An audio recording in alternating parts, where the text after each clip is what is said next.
Hello and welcome back to my channel tricky education with Khemnarang. आज हम लेकर आए हैं कोशिका यानी कि सेल से रिलेटेड सभी इंपॉर्टेंट क्वेश्चन जो ऑलरेडी परीक्षाओं में आ चुके हैं। और आज हमने बहुत ही सिंपल क्वेश्चन रखे हैं। अगर आप सीरियसली टीजीटी या पीजीटी की तैयारी कर रहे हैं तो आपको ये सभी क्वेश्चंस ऑलरेडी लर्न होंगे। अगर नहीं है तो आप इन्हें देख लीजिए, क्योंकि आज की वीडियो में हमने सिंपल टू हार्ड क्वेश्चन रखे हैं। और अगर आपको ये क्वेश्चन ऑलरेडी आते हैं तो आप कमेंट करके ज़रूर बताइएगा कि आपको आज की वीडियो से कितने क्वेश्चन लर्न थे। तो आइए स्टार्ट करते हैं। क्वेश्चन नंबर फर्स्ट है, सेल कोशिका नाम किस जीव वैज्ञानिक ने सर्वप्रथम दिया था? तो इसका आंसर हो जाएगा सी, रॉबर्ट हुक ने। नेक्स्ट क्वेश्चन है, कौन सी रचना जंतु कोशिका यानी कि एनिमल सेल को वनस्पति कोशिका यानी कि प्लांट सेल से विभेदित करती है, डिफ्रेंशिएट करती है? तो इसका आंसर होगा डी, सेंट्रियोल। आपको मालूम होगा कि सेंट्रियोल एनिमल सेल में पाया जाता है जबकि प्लांट सेल में नहीं पाया जाता है। इसी तरह सेलुलोज से बनी कोशिका भित्ति प्लांट सेल में पाई जाती है जबकि एनिमल सेल में नहीं पाई जाती है। क्वेश्चन नंबर 3 है, कोशिका में राइबोसोम की अनुपस्थिति में कौन सा कार्य संपादित नहीं होगा? का आंसर हो जाएगा सी, प्रोटीन सिंथेसिस। अगर आप तैयारी कर रहे हैं तो आपको मालूम होगा कि राइबोसोम प्रोटीन संश्लेषण का कार्य करता है, तो इसलिए इसका आंसर होगा सी। नेक्स्ट क्वेश्चन है, यदि माइटोकॉन्ड्रिया काम करना बंद कर दे तो कोशिका में कौन सा कार्य नहीं होगा? आपको पता है कि भोजन का ऑक्सीकरण यानी कि भोजन का ऊर्जा ग्रह भी कहलाता है माइटोकॉन्ड्रिया, इसलिए इसका आंसर होगा बी, भोजन का ऑक्सीकरण। क्वेश्चन नंबर 5 है, कोशिका का ऊर्जा ग्रह यानी कि सेल पावर हाउस किसे कहा जाता है? तो हम अभी डिस्कस कर चुके हैं कि माइटोकॉन्ड्रिया को ही पावर हाउस ऑफ सेल कहा जाता है, तो इसलिए इसका आंसर होगा सी, माइटोकॉन्ड्रिया। क्वेश्चन नंबर 6 है, कौन सबसे बड़ा कोशिकांग है, बिग ऑर्गेनेल है? तो इसका आंसर हो जाएगा सी, प्लास्टिड। क्वेश्चन नंबर 7 है, कोशिका में प्रोटीन संश्लेषण कहाँ होता है? तो इसका आंसर होगा बी, राइबोसोम में। क्वेश्चन नंबर 8 है, पादप कोशिकाओं का सबसे बाहरी आवरण कहलाता है?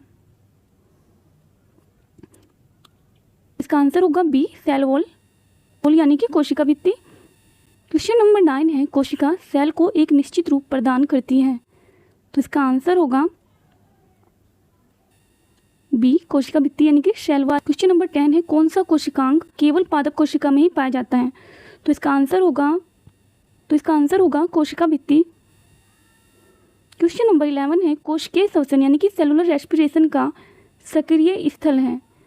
कोशिकीय श्वसन या कोशिकीय सेलुलर ऑक्सीडेशन या कोशिकीय रेस्पिरेशन एक ही बात है, तो इसका आंसर होगा बी, माइटोकॉन्ड्रिया। क्वेश्चन नंबर 12, अवर्णी लवक यानी कि ल्यूकोप्लास्ट मुख्यतः पाए जाते हैं? तो इसका आंसर होगा जड़ों की कोशिकाओं में, जहाँ पर कोई रंग नहीं होता वहीं पे अवर्णी लवक पाए जाएंगे, तो इसका आंसर होगा ए, जड़ों की कोशिकाओं में। नेक्स्ट क्वेश्चन है 13, फूलों और बीजों को विभिन्न प्रकार के आकर्षक रंग प्रदान करता है? तो इसका आंसर होगा बी, क्रोमोप्लास्ट। क्वेश्चन नंबर 14, कोशिका की आत्महत्या की थैली सुसाइड पाउच ऑफ सेल कहलाता है? इसका आंसर होगा ए, लाइसोसोम। क्वेश्चन नंबर 15, कोशिका द्रव्य यानी कि साइटोप्लाज्म में उपस्थित महीन, शाखित, झिल्लीदार और अनियमित नलिकाओं का घना जाल कहलाता है? तो इसका आंसर होगा डी, अंतःपर्दवी जालिका। क्वेश्चन नंबर 16, प्रोटीन निर्माण का सक्रिय स्थल होता है? तो इसका आंसर हो जाएगा B, ribosome. Question number 17, lysosome में पाया जाने वाला एंजाइम जिनमें प्रोटोप्लाज्म को घुला देने या नष्ट करने की क्षमता होती है वह कहलाता है? तो इसका आंसर होगा D, hydrolytic enzyme. Question number 18, 80% से अधिक सेल कोशिका में पाया जाने वाला पदार्थ है? तो इसका आंसर होगा जल। क्वेश्चन नंबर 19, किसने यह मूल अवधारणा प्रस्तुत की थी कि सभी जीव कोशिकाओं के बने हुए हैं? तो इसका आंसर होगा 2, स्लाइडेन और 40 स्वान, स्लाइडेन और स्वान। तो इसका आंसर होगा हमारा 2 और 4 यानी कि डी। आपको पता है कि स्लाइडेन और स्वान ने सेल थ्योरी भी दी थी, कोशिका सिद्धांत बोलते हैं जिसके अकॉर्डिंग बताया गया है कि सेल यानी कि कोशिका किसी भी जीव की संरचनात्मक और क्रियात्मक इकाई है। क्वेश्चन नंबर 20, किसकी उपस्थिति के कारण पादप कोशिका यानी कि प्लांट सेल और पशु कोशिका यानी कि एनिमल सेल में अंतर पाया जाता है? हम डिस्कस कर चुके हैं, इसका आंसर होगा B cell wall. Question number 21, ग्लाजिकाई का मुख्य कार्य होता है, तो इसका आंसर होगा स्टीरॉयड। इसका आंसर होगा D स्त्रावण।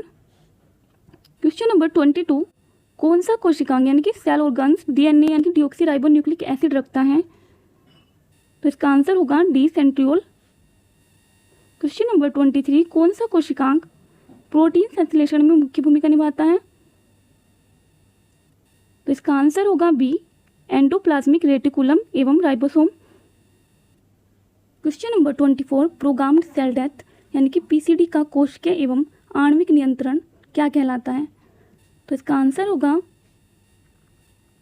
B ageing. Question number 25, कौन सा अंगक प्राय जंतु कोशिका में उपस्थित नहीं होता है, तो इसका आंसर होगा ए लवक। क्वेश्चन नंबर 26, लाइसोसोम कार्य करते हैं,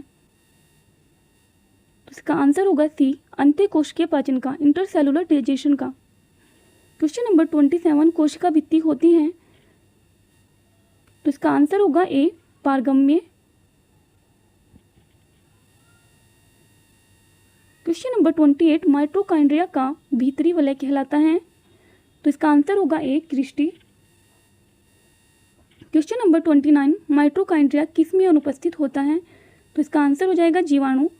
इसके अलावा नेक्स्ट क्वेश्चन है 30, जीव द्रव्य शब्द प्रोटोप्लाज्म वर्ड किसने यूज़ किया था, तो इसका आंसर होगा पुरकिंजे।